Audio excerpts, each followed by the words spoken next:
starting this semester, St. Therese is using facial recognition software.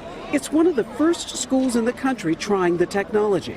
Similar systems are already used in some airports, train stations, even sporting events. Some West Virginia schools, they're going to use facial recognition to ID sex offenders and other unwanted people. Now, we've got a video to set this up, and then we'll come back and talk more about it. First, video cameras are placed around the building. You got a camera here. Then you register in the school computer. Once approved, your name is added into the system. Then when you get to the school door, you don't even have to ring the doorbell. Just smile, and the system lets you right in so you can go straight to the front desk. Now just used for staff here.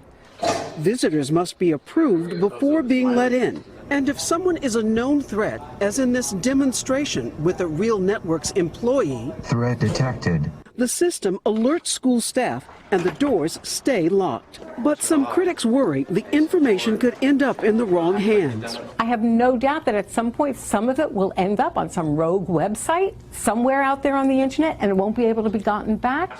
Important concerns as educators consider high-tech upgrades in school security, but wonder, will they pass the test?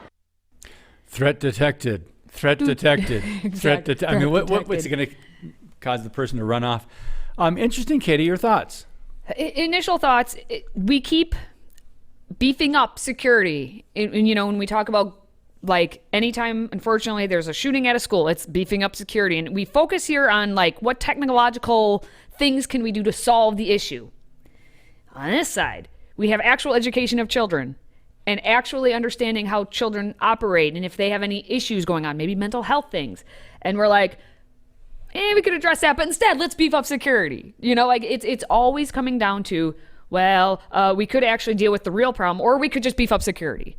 And so, like, if you think, like, back in my day when I went to school, you would just walk into the school building, you'd go to the classrooms, we didn't have any issues, but, like, these schools everywhere now, it's probably easier to get into a prison or out of a prison than it is to get into or out of these schools.